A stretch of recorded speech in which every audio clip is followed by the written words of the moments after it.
লুইতৰ পাৰৰে তুমি ডেকা ল'ৰা, তুমি এতো বুকু পাতি দিলা। ভাৰতীৰ নুমলি জিক বচাবলে তুমি এতো মৃত্যু বৰিলা। শহীদ প্ৰণামো তোমাক, শহীদ প্ৰণামো তোমাক, শহীদ প্ৰণামো তোমাক, শহীদ প্ৰণামো তোমাক। প্ৰথমতে নিজকে গৌৰৱ অনুভৱ কৰিছোঁ যে 860গৰাকী যি শ্বহীদ আমি শ্ৰদ্ধাঞ্জলি যাচিছোঁ। আমি কেৱল নহয়, সমগ্ৰ অসমবাসীয়ে। আৰু আজি আমি নিজকে গৌৰৱ অনুভৱ কৰিছোঁ কাৰণ আজি নৰেন্দ্ৰ মোদী ডাঙৰীয়াৰ সন্মুখত, প্ৰধানমন্ত্ৰী ডাঙৰীয়াৰ সন্মুখত আমি গীতটো পৰিৱেশন কৰিলোঁ আৰু তেখেতে আমাৰ গীতটি শুনি খুব ভাল পাইছে আৰু আমি সকলো আৱেগিক হৈ পৰিছোঁ। আৰু কিন্তু প্ৰাউড মুভমেণ্ট, এইটো আমাৰ কাৰণে এটা মানে খুব গৌৰৱৰ মুহূৰ্ত।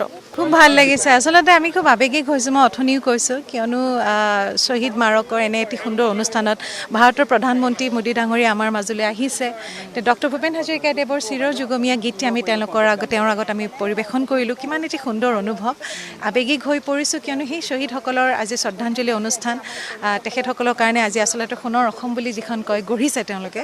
গতিকে এনেকুৱা এটা পবিত্ৰ ক্ষণত মোদী ডাঙৰীয়াৰ সন্মুখত গীত পৰিৱেশন কৰি, তাতে আকৌ ভূপেন দাৰ গীত, অত্যন্ত আৱেগিক আৰু খুব সুন্দৰ মুহূৰ্ত। Thank you. গীতটো শুনাৰ পিছত কি কেনেধৰণৰ ভাল পাইছে কাৰণে তেওঁ আচলতে আমাৰ প্ৰায় ওচৰলৈ ঠিক নহয়, কিন্তু আহিছে, আহি পেলাই আমাক সকলোকে সন্মান জনাইছে। এগৰাকী আৰ্টিষ্ট হিচাপে খুব গৌৰৱ অনুভৱ কৰিছোঁ, ভাল লাগিছে।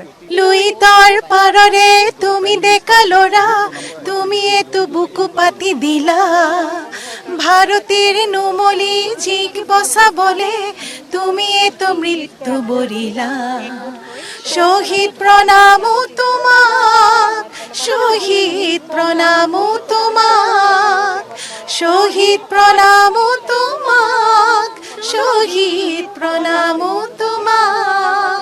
প্ৰথমতে নিজকে গৌৰৱ অনুভৱ কৰিছোঁ যে 860গৰাকী যি শ্বহীদ আমি শ্ৰদ্ধাঞ্জলি যাচিছোঁ। আমি কেৱল নহয়, সমগ্ৰ অসমবাসীয়ে। আৰু আজি আমি নিজকে গৌৰৱ অনুভৱ কৰিছোঁ কাৰণ আজি নৰেন্দ্ৰ মোদী ডাঙৰীয়াৰ সন্মুখত, প্ৰধানমন্ত্ৰী ডাঙৰীয়াৰ সন্মুখত আমি গীতটো পৰিৱেশন কৰিলোঁ আৰু তেখেতে আমাৰ গীতটি শুনি খুব ভাল পাইছে আৰু আমি সকলো আৱেগিক হৈ পৰিছোঁ। আৰু কিন্তু প্ৰাউড মুভমেণ্ট, এইটো আমাৰ কাৰণে এটা মানে খুব গৌৰৱৰ মুহূৰ্ত।